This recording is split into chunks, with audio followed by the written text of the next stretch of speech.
अगर आप किसी पद पे हैं अच्छे तो आप उनके बेटे हैं तो आप छूट जाएंगे। आप गरीब हैं, नहीं छूट पाएंगे आप क्या कभी बच्ची के आप बाप नहीं बनेंगे?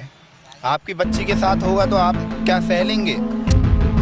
सरकार कुछ नहीं करती है, सरकार तो सिर्फ अपना ढोल पीटती है। इसके लिए हमें खुद ही जागरूक होना पड़ेगा और अपनी सुरक्षा हमें खुद ही करनी पड़ेगी। तो हम ये नहीं कहेंगे कि मिशन शक्ति शुरू हो गया है तो हम लोग बिल्कुल सुरक्षित हो गए हैं, ऐसा बिल्कुल भी नहीं है। जो ये दुष्कर्म करने वाले जो लोग हैं उनको सिर्फ और सिर्फ फांसी की सज़ा मिलनी चाहिए। ये हिंदुस्तान है, हमें तो लगता है यहाँ कानून से इजीली बनाए जाते हैं तोड़ने के लिए। फांसी की सज़ा दी जाए चौराहे पे लटका के, तो ये हमें नहीं लगता है फिर दोबारा इंडिया में अपने बलात्कार होंगे। देश में लगातार महिला अपराध बढ़ते जा रहे हैं और महिला अपराधों में से सबसे चरम पर है दुष्कर्म। नमस्कार, मैं अमित और आप देख रहे हैं हंगामा टाइम्स। इस वक्त की जो राजधानी से बड़ी खबर सामने आ रही है भारत विकास समिति से संबंधित है, जहां उनकी अध्यक्षा आरती वर्मा चला रही है अभियान कि दुष्कर्मियों को फांसी दो, hang the rapist till the death. जहां आपको बता दें कि राजधानी में वो अभियान चला रही हैं कि आपका साथ जागरूक समाज को लेकर नारी सशक्तिकरण अभियान को हवा दे रही हैं। लगातार वह अपने इस अभियान को कि दुष्कर्मियों को कड़ी से कड़ी सजा हो, सड़कों पर आम नागरिकों को जागरूक कर रही हैं। आइए डालते हैं हमारे संवाददाता अर्चना कश्यप की एक विशेष रिपोर्ट पर नजर, जहां उन्होंने भारत विकास समिति की अध्यक्षा आरती वर्मा से बात की और जाना वे इस अभियान के बारे में क्या कहना चाहती हैं। महिलाओं पे हो रहे अत्याचार थमने के नाम नहीं ले रहे हैं। आए दिन कोई ना कोई खबर आप सुनते होंगे। नमस्कार, मैं अर्चना आपका स्वागत करती हूँ हंगामा टाइम्स में। आज मैं आपको लेकर के 1090 चौराहे पे, जहाँ पे भारत विकास समिति ने एक मुहिम चलाई हैंग दी रेपिस्ट को लेकर के। जिस तरीके से महिलाओं पे बढ़ रहे अत्याचार के खिलाफ हम आपकी आवाज़ बन करके आवाज़ उठाते रहते हैं और आवाज़ को आप तक पहुंचाते रहते हैं कि हर उत्तर प्रदेश में और देश में कहां पे महिलाओं पे अत्याचार हो रहा है। हमारे चैनल के माध्यम से हम आपको हमेशा ऐसी खबरें दिखाते रहते हैं, क्योंकि सरकार जो वादे करते हैं 1090 हेल्पलाइन नंबर उन्होंने बनाया, 181 महिला हेल्पलाइन नंबर बनाया, मिशन शक्ति का भी उद्घाटन हुआ, लेकिन महिलाएँ कितनी सुरक्षित है वो आप सभी जानते हैं। इसी मुहिम को आगे बढ़ाते हुए हैंग दी रेपिस्ट को लेकर के भारत विकास समिति ने एक आह्वान किया है सभी देश की जनताओं से कि बलात्कारियों की जो सज़ा होगी वो सिर्फ फांसी होगी। आइए चलते हैं यहाँ की अध्यक्ष आरती वर्मा से बात करते हैं कि इस मुहिम को आगे बढ़ाने के लिए वो आम जनता के लिए, आम जनता से मदद की गुहार किस तरीके से लगा रही हैं और आम जनता उनके लिए कितने सपोर्ट में खड़े हुए हैं। आइए चलते हैं उनसे बात करते हैं। मैम, ये बताइए, आपने जो आगाज़ किया है हैंग दी रेपिस्ट को लेकर के, तो अभी तक आपके साथ में कितने लोग आपके साथ में मिल करके इस मुहिम में आगे से आगे बढ़ के कंधे से कंधा मिला के चल रहे हैं? वैसे तो हमारी टीम में जितनी बार हम करते हैं कम से कम 5 से 6 लोग हर बार जुड़ते हैं नए। और क्योंकि सोशल डिस्टेंसिंग भी मेंटेन करनी है तो इकट्ठे हम लोग सबको नहीं बुलाते हैं, तो एक बार में 4 से 5 लोग ही यहाँ पे आते हैं। तो हम जिस तरीके दुष्कर्म के मामले थम नहीं रहे हैं और आपने एक मुहिम भी चलाई है हैंग दी रेपिस्ट को लेकर के, सरकार ने बहुत सारे तो हेल्पलाइन नंबर बनाए और महिलाओं के लिए मिशन शक्ति का भी उद्घाटन किया है, लेकिन आए दिन कोई ना कोई मामला आपके सामने आता है, तो ऐसे में आप क्या कहना चाहेंगे? हम अक्सर ही कहते हैं कि इसके लिए हमें खुद ही जागरूक होना पड़ेगा और अपनी सुरक्षा हमें खुद ही करनी पड़ेगी। ये बात सही है कि हमारे मुख्यमंत्री जी ने मिशन शक्ति हम लोग की सुरक्षा के लिए ही स्टार्ट किया है, लेकिन उसके बाद भी रोज़ाना ही कोई ना कोई दुर्घटना जहाँ पे होती दुष्कर्म की उसकी खबर आती ही रहती है।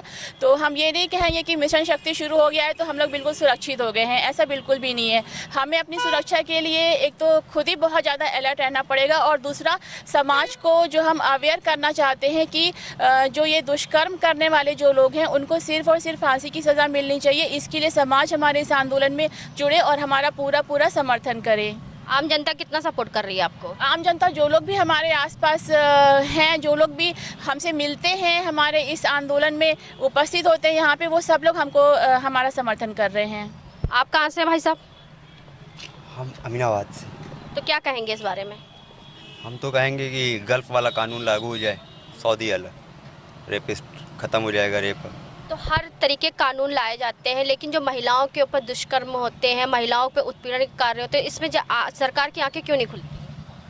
ये हिंदुस्तान है, हमें तो लगता है यहाँ कानून से इजीली बनाए जाते हैं तोड़ने के लिए। तो आप क्या कहना चाहेंगे? पॉलीथीन बैन दुनिया के कानून पास होते हैं, मगर कौन फॉलो करता है इसको? कोई फॉलो ही नहीं करता है। अगर गल्फ़ वाला कानून यहाँ पे लागू हो जाएगा कि डायरेक्ट मौत हो जाए, फांसी की सज़ा दी जाए चौराहे पे लटका के, तो ये हमें नहीं लगता है फिर दोबारा इंडिया में अपने बलात्कार होंगे। आप क्या कहना चाहेंगे? मैम, मेरा तो कहना यही है कि इन जैसे लोगों को फांसी की सजाई दी जाए। और दूसरी बात यह है कि सऊदी से भी इन लोगों के लिए कठोर कानून यहाँ लाना चाहिए।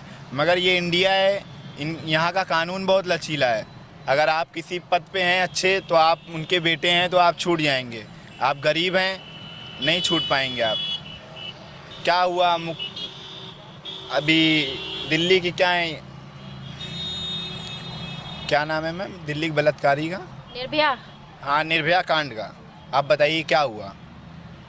7 साल बाद फैसला आया। 7 साल बाद? ये इंडिया का कानून है। 7 साल से पहले उनके माँ बाप ने कैसे झेला वो आप समझ सकते हैं ना हम समझ सकते हैं। जिस पे बीतता वही जानता है। तो ये बताइए, एक आपने निर्भया रेप कांड बताया, चलिए वो तो बड़ी लड़की थी, छोटी छोटी लड़कियों के साथ ऐसा होता है।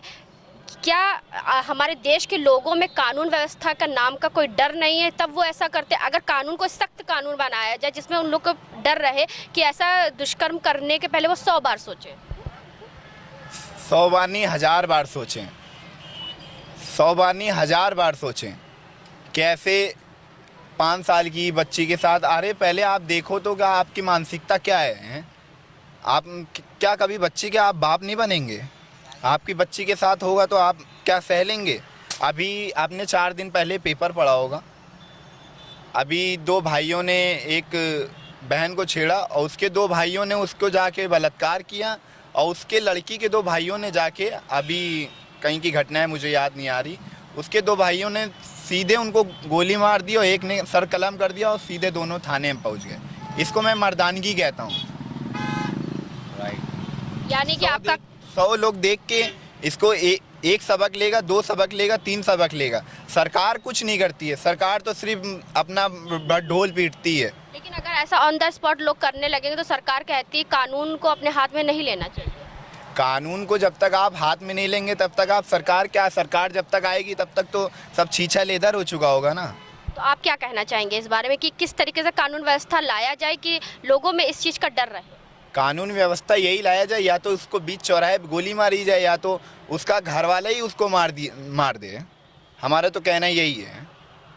महिलाओं पे हो रहे अत्याचार रुकने का नाम नहीं ले रहे हैं। आपने सुना कि किस तरीके से युवा लोग बोल रहे हैं, जब तक कानून हम अपने हाथ में नहीं लेंगे तब तक ये व्यवस्था नहीं रुकेगी और ना ही दुष्कर्म के मामले कम होंगे। तो सरकार को भी सोचना चाहिए कि जल्द से जल्द नारियों के प्रति और लड़कियों के प्रति जो दुष्कर्म के मामले आए दिन सुनते रहते और देखते रहते उन्हें नज़रअंदाज ना करें।